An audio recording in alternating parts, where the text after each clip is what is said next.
7 Powerful Ways to Cope with Loss and Rebuild.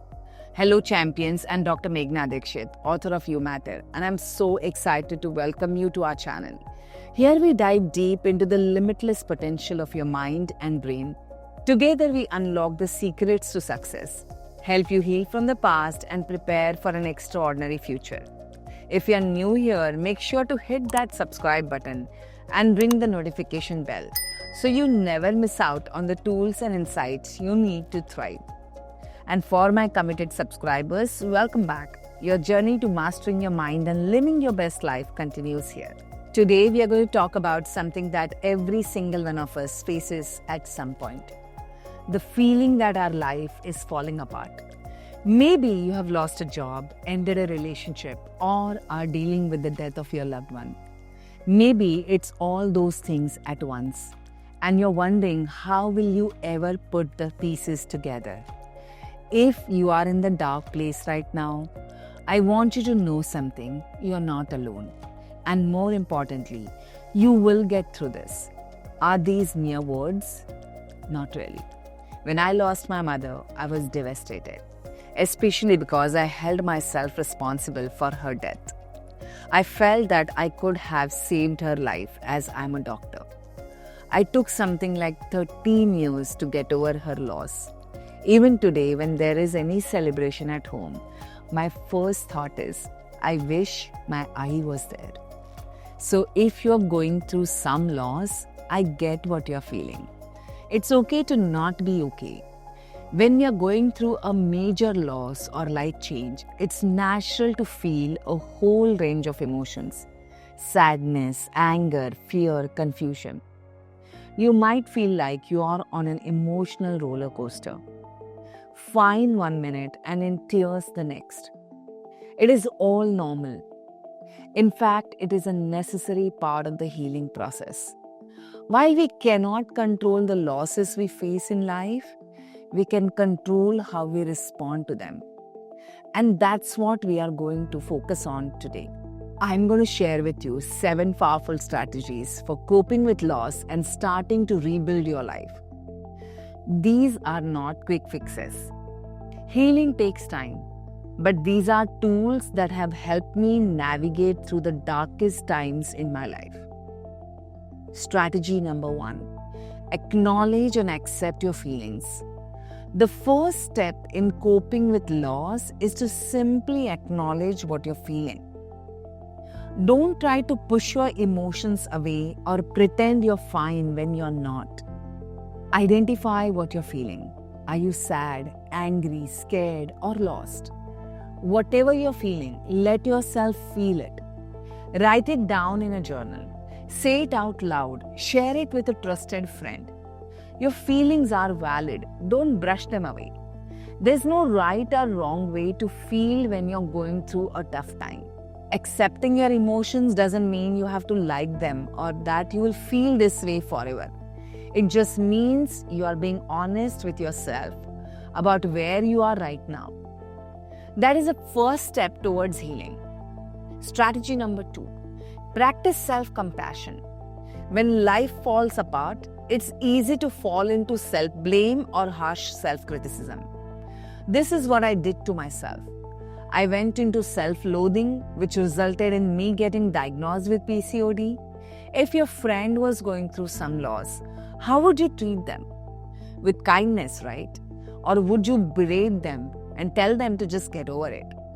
You would offer them compassion, understanding, and a support. Turn that compassion inward now. Speak to yourself with the same kindness you would offer to a friend. Try this. Put your hand on your heart and say to yourself, it's okay to feel this way. It's okay to feel this way. I'm safe, and it's okay to feel this way. How do you feel? Let me know in the chat box. Strategy number 3: maintain routine and structure. When everything feels chaotic, having a routine can provide a sense of normalcy and control. It doesn't have to be elaborate. Even small, consistent actions can help. During pandemic, when everything just stopped, There was no business to run. I continued my day routine. I would wake up at 5 a.m., do my exercises, write in my gratitude journal, listen to some podcast, sit by the window, gaze outside, sipping my coffee. I purposefully maintained this morning routine. This helped me get through the chaos. Creating a structure in your day gives you a framework to hold on to when everything else feels uncertain. Strategy number 4. Connect with others. When we are hurting, it's tempting to isolate ourselves. But this is when we need connection more than ever. Reach out to trusted friends or family members. You don't have to talk about what you're going through if you don't want to talk about it. Sometimes just being in the presence of people who care about you can be very healing. Asking for help is not a sign of weakness. It's a sign of courage and self-awareness. Strategy number 5. Take care of your physical health. Our physical and emotional health are deeply connected. When we are going through emotional turmoil, it's easy to neglect our physical well-being. But taking care of your body can help you cope with emotional stress. Eat nutritious meals, even if you don't have much appetite. Stay hydrated. Get some form of physical movement each day, even if it is just a short walk. And don't underestimate the power of sleep. When we are sleep deprived, everything feels harder to handle. Maintain a sleep routine. Strategy number 6. Find healthy ways to express your emotions. Bottling up your emotions can make them feel even more overwhelming. Find healthy outlets to express what you are feeling. This could be done through creative activities like writing, painting, or music. It could be through physical activities like running and dancing. It could be through talking with a therapist or a counselor. Strategy number 7. Practice mindfulness and staying present. When we are going through a difficult time, our minds often get caught up in replaying the past or worrying about the future. Practicing mindfulness can help bring you back to that present moment. It's about observing your thoughts and feelings without judgment and gently bringing your attention back to the present. I have found great benefits in the regular practice of pranayama and yoga. As you use these strategies to cope with your loss, you'll gradually start to feel more stable. And that's when you can start thinking about rebuilding. Rebuilding doesn't mean forgetting what you have lost or pretending it never happened.